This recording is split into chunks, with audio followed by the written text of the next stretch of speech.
Hello, welcome back to Fallout 76. I doubt that this will catch too many people by surprise, or hopefully not, but Double XP Weekend is here. And like it literally says in the can, you get 100% XP bonus. You get 100% XP bonus from the 12th of September to the 16th. Basically the bonus will show up here as a 100% XP bonus. And one of the reasons why I might want to grind for XP is because every 10,000 XP gives you 100 score up to rank 100 in the season. You can simply use experience to improve your score. Traditionally you did that at West Tek. Basically you run around, chuck some nuclear grenades, then step out, come back in a minute, and repeat the process until your brains melt. But with the new update, that's changed. West Tek is no longer the undisputed place to grind for XP. It's still better in terms of pure XP, but with the new legendary crafting system and the fact that you can scrap legendaries to learn the plans, Expeditions now give West Tek a proper run for its money. And because we're still fairly early in the process, most people haven't learned all the plans they want. So I think that most people will find it better to run Expeditions instead of running West Tek. But as part of the new update, a number of things have also changed. So let me take this chance to go over how to maximize your intelligence and your XP bonuses so you can make the most of the double XP weekend. If you still find it more enjoyable to nuke the super mutants at West Tek, then that's not bad by any means. For those people, I'll leave a link in the description to my videos covering how to run West Tek and how to maximize the damage from grenades. But even if you prefer to run West Tek, it's still a good idea to refresh yourself on how intelligence and XP works. Okay, so we'll start off with intelligence. The first thing you should do is go to your punch card machine, which you can install at your camp for free, or you can find them at rail stations. Choose your preferred profile, and then press R to edit your specials. It's not very obvious, but it is possible to edit your attributes at will. In this case, you want to increase your intelligence to 15, although you may have to sacrifice a few other attributes. Then go to your perks, and if you have access to legendary perks, you want to make sure that your intelligence is as high as possible. Now unfortunately, the perk points cap at 15, but the actual intelligence can be higher. So in this case, we have intelligence 15, but we can also get +5 from the legendary intelligence perk, so that's a total of 20.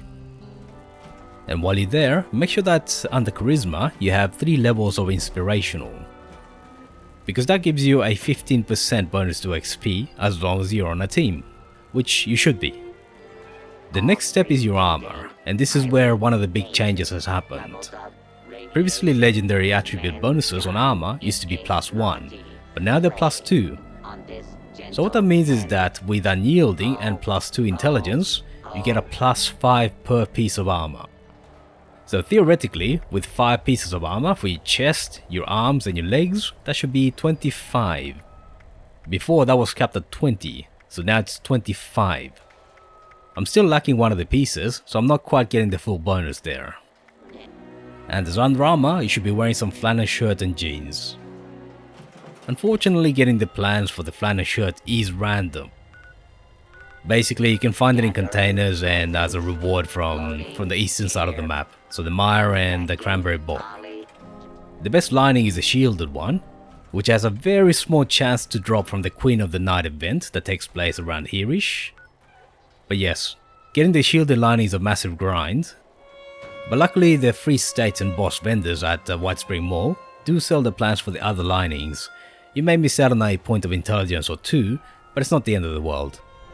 You can also get quite strong bonuses from mutations, so make sure you have both Egghead and Herd Mentality. They both boost your intelligence.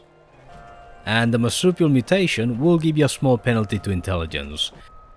So if you use the perk cards that I talked about, and you belong to a group, then you should be getting a +9 to intelligence from mutations. And if you do use mutations, which you should also pair them with a class freak mutation to minimize the downsides, as well as strange in numbers to make the positive effects stronger. Casual groups give you a +1 to intelligence for each member, including you. So if you belong to a group with just yourself, you're still getting a +1 bonus to intelligence. You also get a double bonus to XP from completing expeditions if you belong to the expeditions group. And there is a bit of a trick that you can use during expeditions. So while you're running the expedition, you run it as a casual group, and that way you're getting more XP from each enemy you kill. But just before the expedition finishes, then you swap over to an expeditions group in order to double your XP bonus from completing the expedition. Those are the permanent bonuses, but you can also complement them with foods or consumables. If you have the herbivore mutation and use brain bombs, that should give you a +8 bonus to intelligence. I'm only getting +6 because there's nobody else in my group. Alternatively, if you're a carnivore, you can use Scorched Beast brains to get the same bonus. And it used to be the case that you could use this magazine to get a 50% bonus from brain bombs, but I believe that's been disabled. Okay, that may have been misreported because the magazine still seems to work on brain bombs. For carnivores, you should be able to get the same bonus from the Backwoodsman 6 magazine. So it looks like the rumors were incorrect and the magazines still work. And you can also use Berry Mentat to get a +5 bonus to intelligence for about 5 or so minutes. Or if you use the Chem Fiend perk, you can increase that to up to 10 minutes. If you do use them, it's probably best to use them just before the expedition ends. Unless you have too many, in which case go ahead and use it all the time. And you may not have this, but the Mechanical Derby camp item gives you a +2 to intelligence. I'm not sure how racing horses makes you smarter, but the game says it does, so I'll take it. Then finally, you can also make use of their bobbleheads for intelligence and XP. The XP one gives you a little bit more extra experience, but basically it's so minuscule that they're effectively the same. The thing to remember though is that you can only use one of them at a time. You can't have both on at the same time.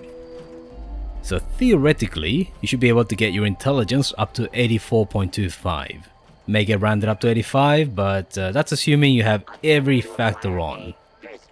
But if you're getting somewhere between 70 and 80, you're doing very well. So don't worry about 1 or 2 points of intelligence.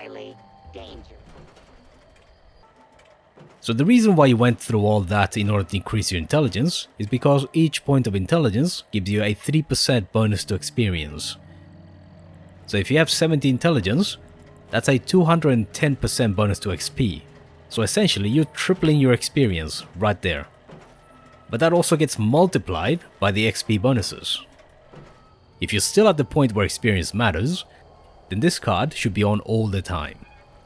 During this weekend, we'll also see a small bonus appear around here-ish with a 100% XP bonus because it's double XP weekend. There are other bonuses you can get, but unfortunately they're capped in time.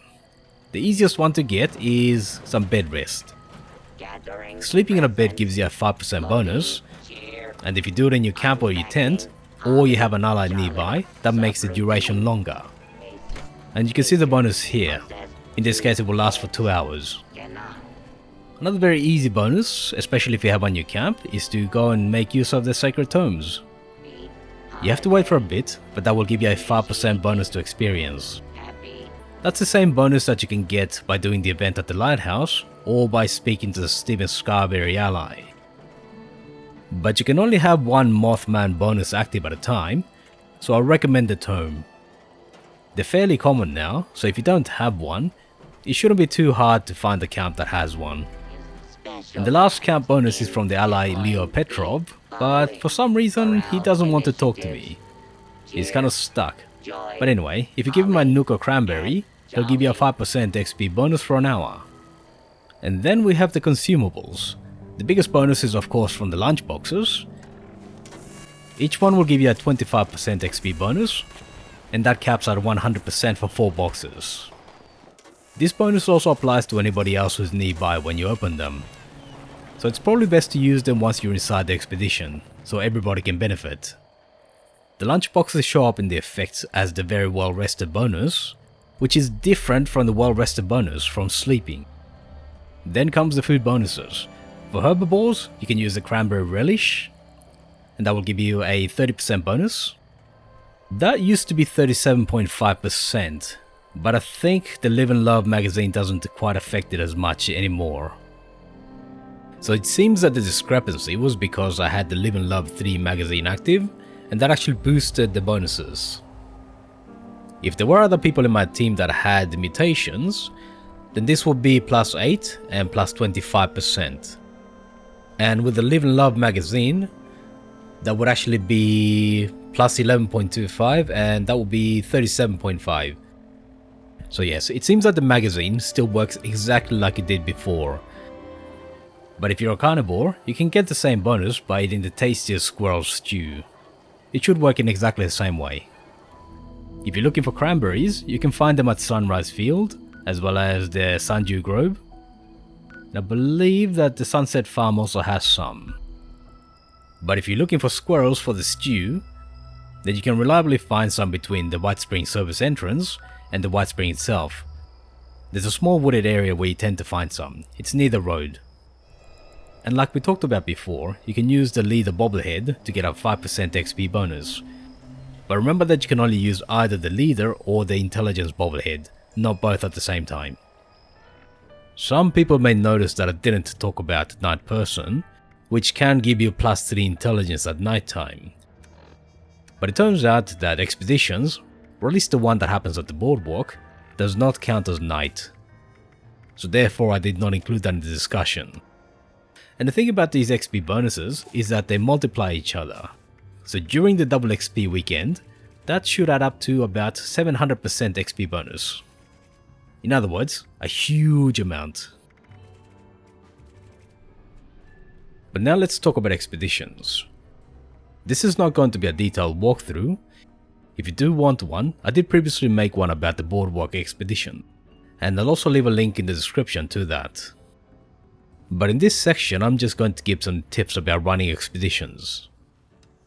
The first one is that anybody, regardless of level, can participate in expeditions. So even if you're a level 1 straight out of the vault, you can still take part in expeditions. The enemies will level scale down to you, so even if you come out of the vault with that terrible 10mm pistol, you'll still be effective. You won't be able to start expeditions, but you can definitely join someone else's group and participate. So don't be put off, just have a go.